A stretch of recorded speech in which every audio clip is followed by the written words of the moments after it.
Hi, everyone. Thanks for joining our session. As you can see, it's stablecoins inside the bank stack. So we're talking about Treasury, settlement, and the operating model for the new 24/7 money. Now, my name is John Lagman. Thank you again for joining us. I work for Bloomberg. I have a very long title. It's not as cool as it sounds, but I'm the APAC head of FX, crypto, and gold, actually, too. Market and product specialist with Bloomberg. This is something we have coming back into this market. So, but yeah, enough about me. I'd like to hand it over to Stephen Richardson and introduce himself and Fireblocks. Hey, John. Really good to be able to connect with you. So my name is Stephen Richardson. I'm the Chief Strategy Officer and Head of Banking at Fireblocks. Fireblocks is a digital asset infrastructure company focused on enabling enterprise customers and institutions to be able to engage and build products with blockchain and digital assets. I've been with Fireblocks for 7 years now, and looking very much forward to this conversation today. Okay, great. So, in the interest of time, let's just jump right in. So, Stephen, maybe as start, can you kind of briefly describe, where you sit in the kind of banking institutional kind of stablecoin stack? And from your vantage point, what do you kind of see as the clearest kind of sign that stablecoin flow is still maybe more pilot than, or rather part of the real kind of operating model for a lot of the ecosystem? Yeah, look, so Fireblocks, we really act as core banking infrastructure or control plane for digital assets. Starting at the base infrastructure of the wallet, how do you really secure the private keys that are necessary for institutions to be able to interact with the blockchain and safeguard assets comprehensively, all the way through to tokenization engines that are used for the issuance of things like tokenized deposits or stablecoins, all the way through like the orchestration. So ability to really manage how you interact and in effect organize the way that money moves on chain between yourselves and between counterparties, right? So we provide kind of like this holistic solution at Fireblocks that really looks to solve and help mitigate some of the complexity behind engaging with digital assets for banks and financial institutions. And so, we are seeing a lot around banks engage with, understanding what they should be doing with stablecoins. We work with folks like Quavalis, which is a consortium of banks that are issuing a euro-based stablecoin. We're working with folks that are effectively executing tokenized deposits. We're working with other stablecoin issuers, right? I think when you look at where things are for traditional financial institutions like banks, I think they're starting to understand the implications of operating with stablecoins versus tokenized deposits versus, for a long time, central bank digital currencies and what that looks like. And so they're still in this phase of like understanding like the broader utility. Whereas I think in the crypto native segment, the utility for stablecoins was really around like crypto native trading.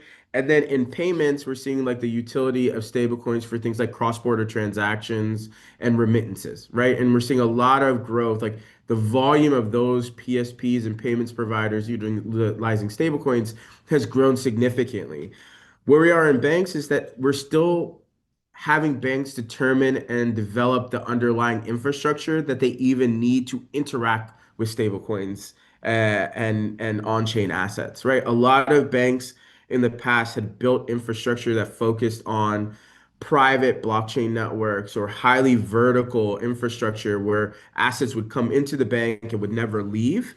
And interacting with stablecoin completely upends that model, right? You need a very different architectural stack. And so, the reason it's still in pilot, right, is that there's a decision that the banks have to make of operating with stablecoins versus tokenized deposits for economical reasons, right? The fact that stablecoins have to sit in full reserve versus tokenized deposits that can be rehypothecated. And then there's a second problem of having the right infrastructure that interacts with like open blockchain ecosystems, where typically banks had focused more on closed loop ecosystems, right? And so until those two things get solved, right, I think you're seeing things still kind of at the early evolutionary stages. Okay. But I'm just curious, has it been something though that you've seen as a lot of actually the pilot building been something more, sorry, just I was curious, the last couple of years, or I mean, my impression is for a long time they kind of were resistant, but it seems like the speed that people are moving is, I guess, quicker, even if they haven't made the final decision. I absolutely agree. I think in the with the passing of the Genius Act, obviously MiCA in Europe, what the CBUAE has done, in Hong Kong, there's legislation around stablecoins and stablecoin licenses. Same in Singapore. I think there's much more regulatory clarity, which allows people to invest in this side of the business, right? I think without that clarity, I think banks are not going to want to spend millions of dollars and jeopardize their existing businesses for something that they have regulatory uncertainty about. I think that's issue number one. I think issue number two is that in the fintech space and in the payment space, you're seeing a significant push by those firms to enter into businesses that were traditionally dominated by banks in corporate and transactional banking, leveraging stablecoins, right? And so look at what Stripe has done. Look at what other folks have done, where they're perfecting the flows, I think, at the SME and middle kind of size corporates, mid-size corporates. But those flows, given that stablecoins are on-chain assets that can be held in a wallet that can be worth, hundreds of billions of dollars, can be articulated and serve as towards large-scale corporates that are asking for solutions leveraging stablecoins, right? And so it's much more impactful. I think where banks were willing to, in some ways, write off things like crypto trading because, it wasn't core to the bank. Corporate and transactional banking is core to the bank, right? For sure. FX, cross-border payments, that is core to the bank. And so if that gets disrupted by stable coins, right, and disrupted at a fintech or an emerging kind of finance level, banks are no longer what I'd say articulating and directing the flow. They would be takers of flows that have already existed or have already been developed and created. And it's a very different position for banks to be in. And so I think you're seeing a little bit more urgency there in terms of understanding the potential impact that this could cause. Okay. I mean, maybe to help some of our audience who maybe aren't as familiar with, how the banks and institutional operators are bringing this into their stack. I mean, maybe from a more like granular kind of perspective, are they looking, is it being more for like faster settlement? They're using the stable coins, maybe better treasury kind of mobility, obviously the whole 24/7 operating coverage, or something, all of the above, or something even bigger or deeper. When they're looking at it, how are they actually potentially going to bring this into their workflow? Yeah, look, I think there's this view around faster settlement. I don't think it's cheaper right now. And this idea of 24/7 operating coverage, right? I think there's some real underlying issues, right? It doesn't matter if you have a wallet that accepts a stablecoin 24/7. If you haven't changed your underlying infrastructure at the bank to be able to read and respond to that 24/7, then it's useless, right? So I think there's some underlying transitions that need to be made. But I do think faster settlement and better, treasury mobility are two of the major reasons. And just think about it this way: if you're a JP Morgan or a Citibank or someone with multiple branches in, multiple parts of the globe, your ability to really service your client on an end-to-end basis is pretty significant, right? But if you're a large domestically systemically important bank or a regional player, you're dependent on other banks to really enable you to service your customers for things like cross-border payments, right? And it's a fundamental change in how like M0 money moved in putting it on chain, right? So, today, if you think about you have a set of corporate clients that need to make payments between, the US and Brazil, they're pre-funding T+1, T+2, T+3, depending on like the transaction basis. That's float that corporate client loses, right? And if you're making that payment, that's NIM that's going to another bank as they execute that payment on your behalf, right? So it changes like revenue models, systematically by being able to have like closer towards real-time settlement, right? That means you can hold on to money further to the point of actually distributing those funds. That means you can invest it and earn yield on that money, both for your corporate client or for yourself as a basis of NIM or rehypothecation. So I think there are some real fundamental changes to the model that faster settlement enables. The question is that faster settlement through a stable coin or through tokenized deposits or central bank digital currencies. I think that's, wholesale CBDCs. I think those are the questions that people are still deciphering through on like the banking side of the house. But I think there is a solution set that's in place with stable coins that allows people to take advantage of this faster settlement and better treasury mobility.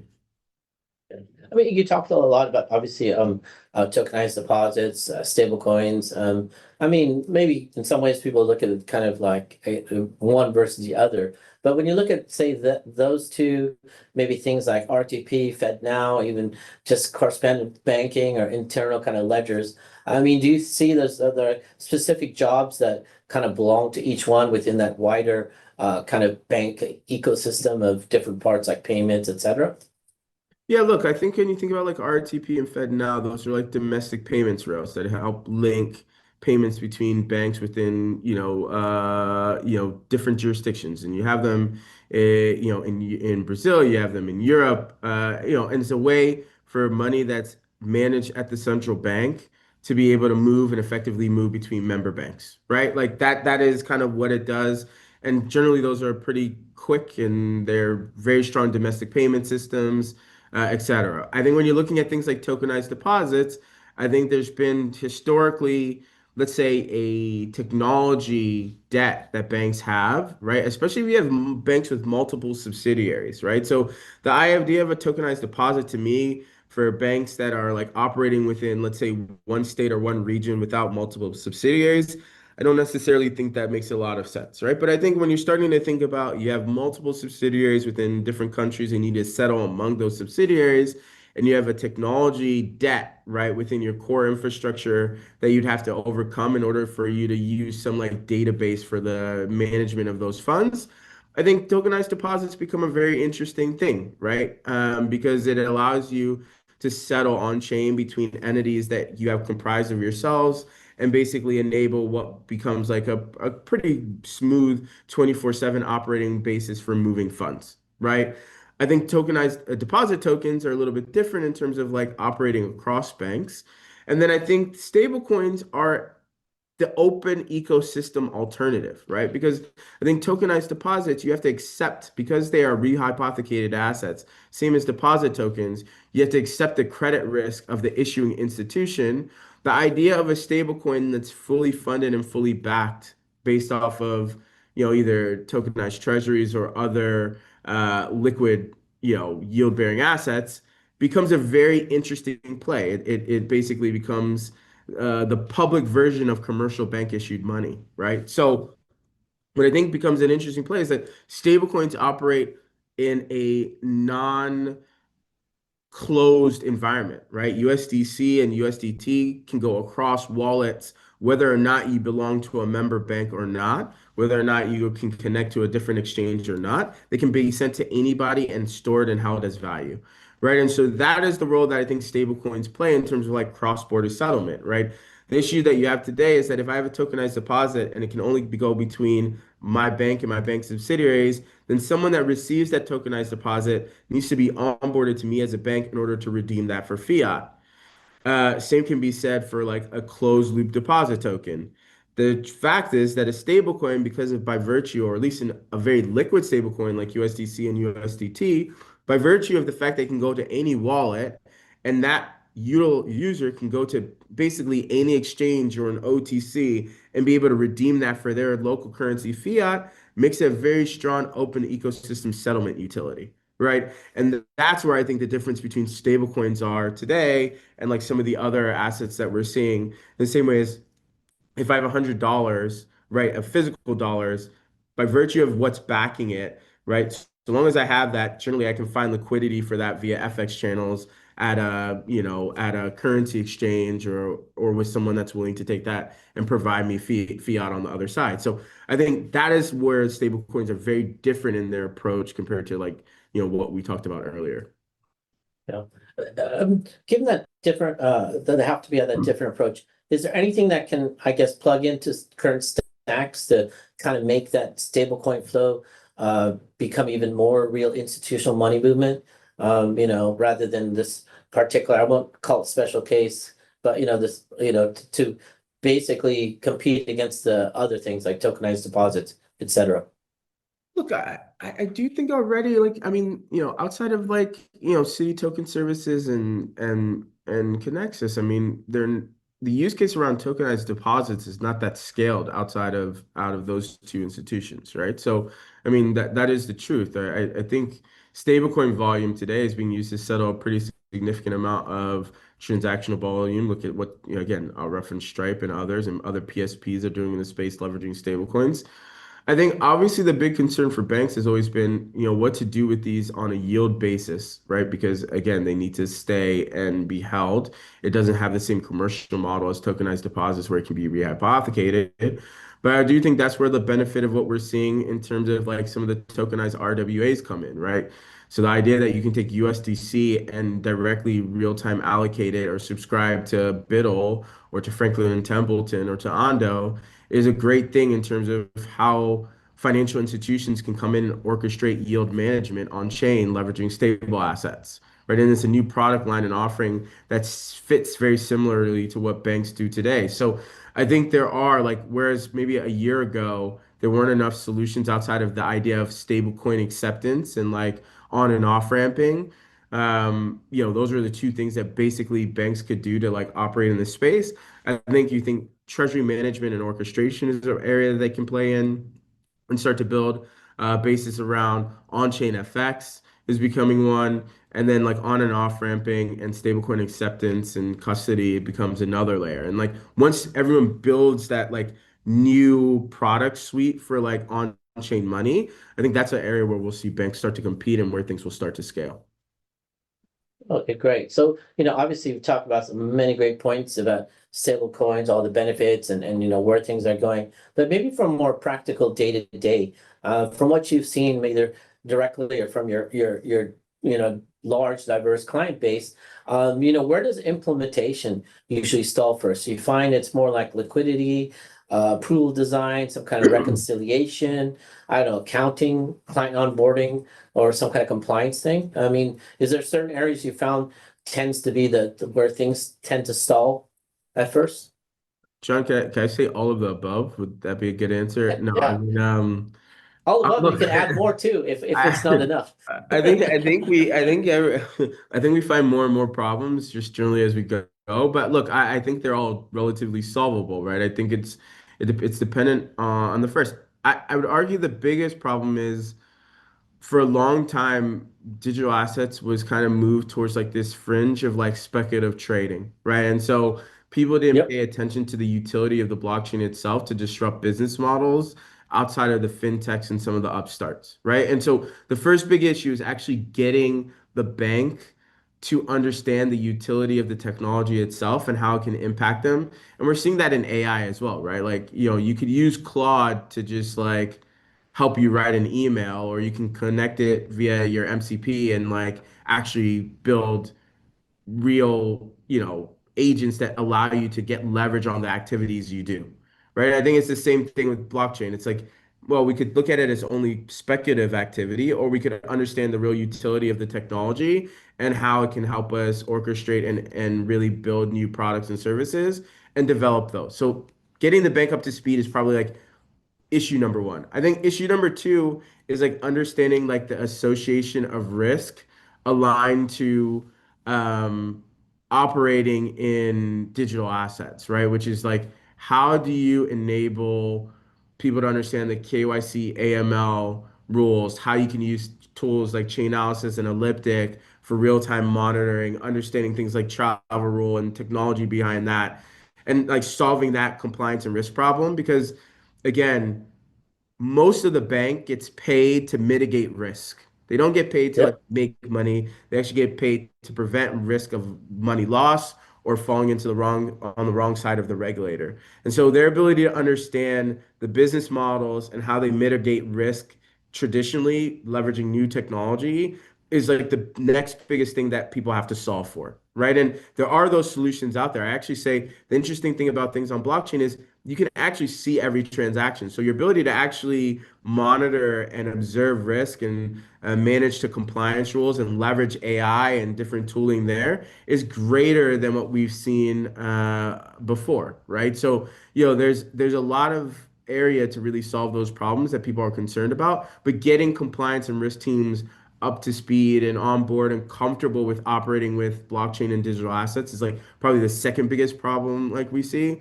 And then third is like legacy debt around technology, right? How do you connect this new technology that's operating 24/7, 365, that's leveraging APIs into core banking systems that are 40, 50, 60 years old?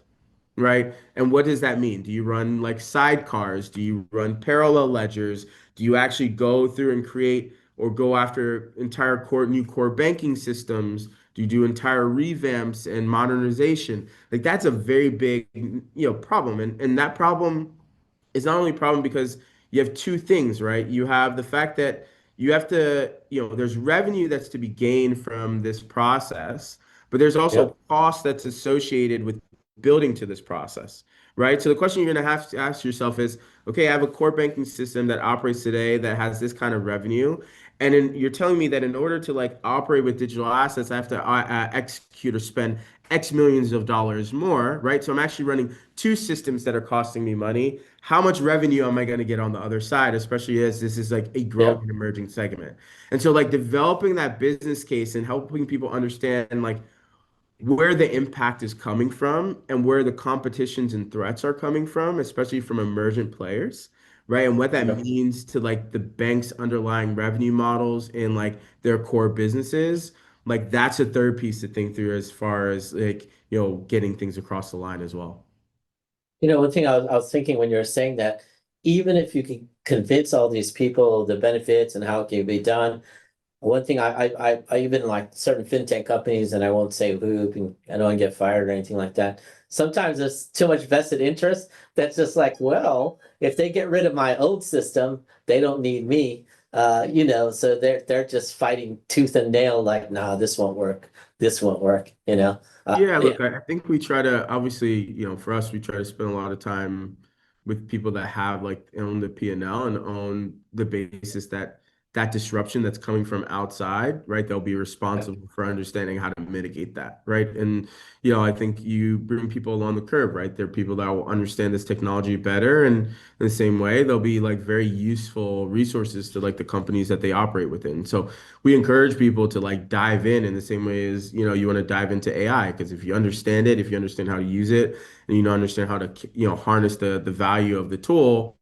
right, you become a very useful player or resource to like the companies that are trying to embed it, right, or you can fight it, right, and that's not helpful to you in the long term. So I think that's a conversation that like as we're talking with like operators on the ground, we're helping them understand like the value of the tool itself and how they become experts in utilizing the tool so they become stronger and more valuable resources to the companies that they work with. good point. One thing I was also thinking, and kind of already answered it.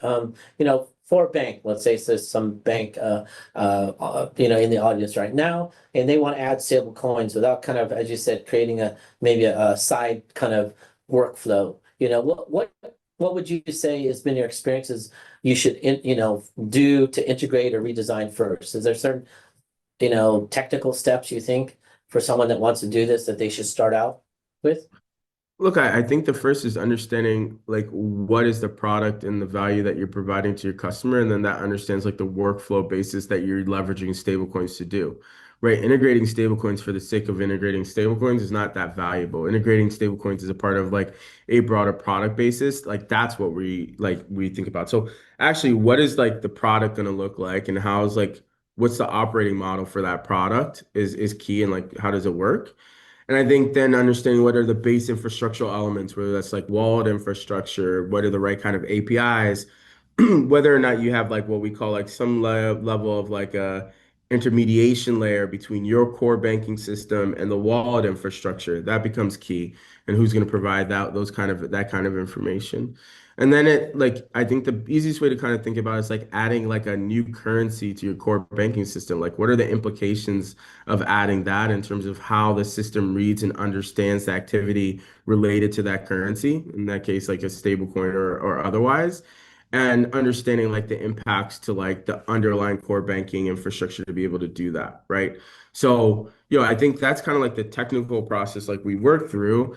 The solution set might be to like add, a sidecar type ledger so that you're able to operate it because your core banking system might not be, or it might look like actually revamping the core and making some of those structural changes within the core to be able to do that. The other option might just be like leveraging APIs to then kind of provide like a separate stack or a separate UI interface that's dealing entirely with digital assets for your customers. Yeah. You actually said something interesting because I was having this discussion just the other day with someone. Even just a normal ticker. So the fact is their core banking system was made like way long ago. It was like someone wanted to have a slightly different ticker for something similar-ish.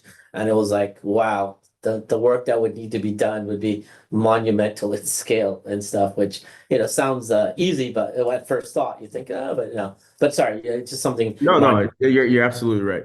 You're absolutely right. Yeah. So maybe kind of like looking forward more, let's say like the next 12 months, what kind of things would convince you that, stablecoins are becoming even more larger part of real bank operating models, kind of rather than more as a parallel track. Is there certain things that, would tell you that, yeah, we're really taking off now? Look, I think the first thing is that if we started to see your larger regional and GSIB banks enable stablecoin acceptance, that would be the first thing.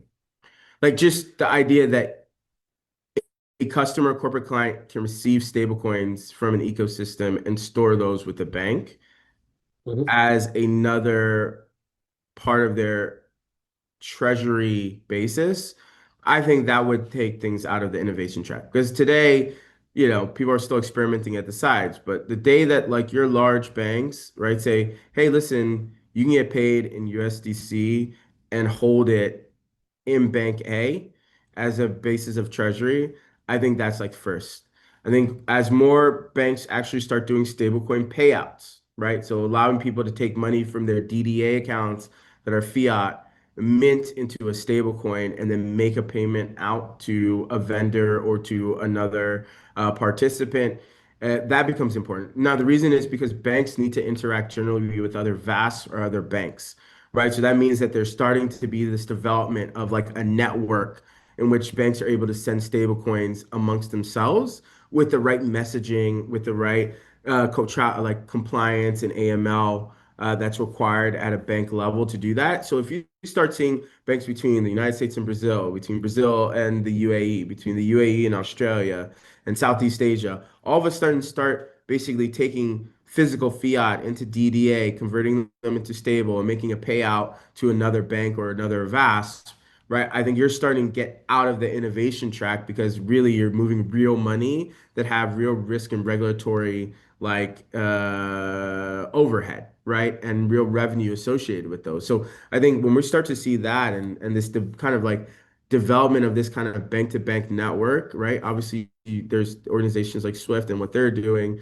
right? But like at the end of the day, if you start to see this utilization of like an open stablecoin basis, like USDC or otherwise, start to move between peer banks for the purposes of cross-border settlement, I think you're starting to see things move out of innovation and towards real production and real revenue generating opportunities. Okay, thanks. Well, Stephen, it's a real pleasure to have you here. And me myself, quite a few things now to think about. Love to meet up again and talk. But thank you again, and I hope everyone enjoyed this session. Please stay tuned. I believe there should be another one coming up in a few minutes. Thanks, Thanks for everyone. having me.